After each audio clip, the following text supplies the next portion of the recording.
Já dizia o escritor argentino Júlio Cortázar: se o romance vence por pontos, o conto deve vencer por nocaute. E é justamente isso que o livro de hoje faz com a gente, ele te nocauteia. Eu me refiro a O Ninho, da brasileira Bethânia Pires Amaro. Esse livro aqui ele foi publicado em 2023.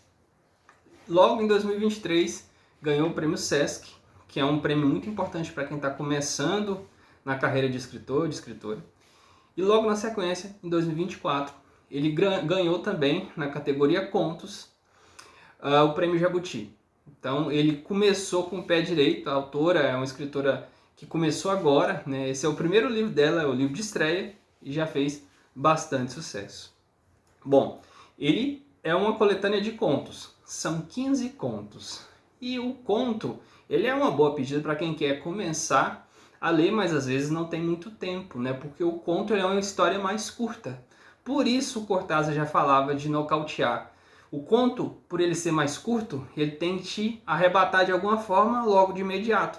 Enquanto que o romance, ele é mais extenso. Por isso o Cortázar falou que ele vencia por pontos. Ele é uma escrita de maior fôlego. O conto não. Ele é mais curto, mais enxutinho. Por isso, é uma boa opção para quem quer começar a ter esse costume prazeroso da literatura. Bom, vamos a ele, né? O Ninho.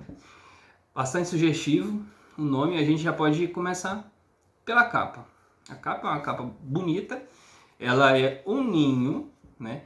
E o que o ninho nos remete? Ele nos evoca qual ideia? O ninho nos evoca de imediato a ideia de aconchego.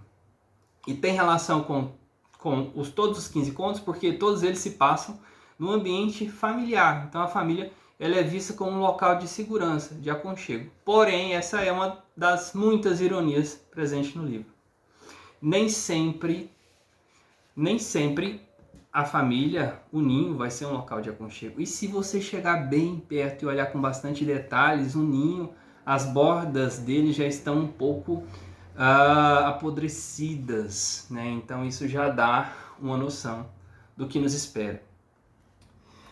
Achei muito interessante, eu assisti, ouvi muitas entrevistas da Bethânia, da escritora, dizendo sobre o livro, sobre o estilo criativo dela, né?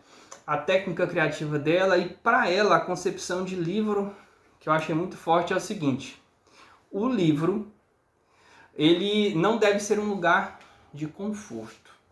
E se tem uma coisa que não acontece aqui é conforto, né? E se a literatura deve mexer com a gente, ela faz muito bem aqui ao longo desses 15 contos. É um livro pequeno, 150 páginas, pouco mais de 150 páginas.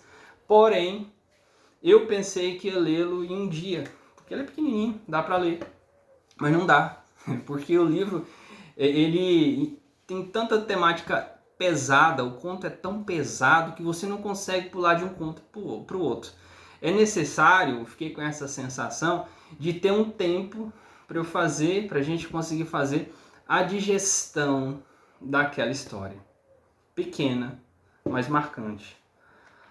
Logo de cara, a gente tem menção a uma frase do Tolstói. Tolstói, para quem não conhece, é um escritor russo, né? E é uma frase tirada desse catatauzinho aqui. Aqui a gente entende um pouco das fontes de onde ela bebe, né? Onde a Bethânia bebe. A primeira frase de Tolstói de Anna Karenina, que eu já comentei aqui com vocês, é mencionada aqui no livro pela Bethânia, e é a seguinte: todas as famílias felizes se parecem. Cada família infeliz é infeliz à sua maneira. Então, assim, daqui a gente vê que as histórias não são histórias tranquilas, daquela família de margarina onde tudo é perfeito. Não, aqui a gente vê uma sociedade, famílias fraturadas, né? Cada uma à sua maneira. Além da primeira frase, a gente tem um prefácio, também bastante sugestivo. Lembra até um pouco Saramago, porque são várias frases meio que num fluxo de consciência, sem vírgula, sem nada. Mas muitas pessoas vão se identificar. Começa assim: quando eu tinha a tua idade no meu tempo era diferente. Enquanto você viver debaixo do meu teto, você não sabe o que é cansaço. Não me faça parar o carro de castigo agora mesmo, pois saiba que dinheiro não dá em árvore, né? São frases que a gente ouve ao longo da nossa vida, de criança, de adolescente, de jovem, né? E ela dá um pouco o tom, né? São relações familiares, só que problemáticas. O primeiro conto, difícil falar dos 15, então eu escolhi logo o primeiro. O primeiro chama-se Leite de Cacto e vai falar sobre a maternidade. Só que, e aqui onde ela nos pega, não há uma idealização da maternidade. Aqui a mãe está exausta, cuida de sua bebê recém-nascida, ela não consegue dormir, a criança não para de chorar, e ela vê a sua filha, já tem 12 dias que não dorme, ela vê a sua filha, a menina, ela se refere à sua filha como uma menina, e encara aquela situação como uma batalha, na qual a adversária é a bebê recém-nascida. Em um dado momento, isso é bem claro, quando ela diz o seguinte: importante dizer, todos os contos serão, quase todos eles, em primeira pessoa e vozes femininas. Esse também é um elemento que une todos os 15 contos. Estamos assim há 12 dias. Começo a me familiarizar com as regras desta batalha, com as estratégias da minha adversária de 3,4 kg. Um pouco abaixo do peso, embora eu constantemente a alimente, é a única forma de mantê-la calada. 3 quilos já se mostra mais forte do que eu. Quando chora, todo o seu corpo se tensiona e a pele se avermelha, sugando o sangue das artérias. O pescoço se contrai para dentro das clavículas e o peito se expande, para acomodar os pulmões inchados, vigorosos. É da minha dor que ela se nutre. A única moeda que aceita pela indignidade a que a submeti.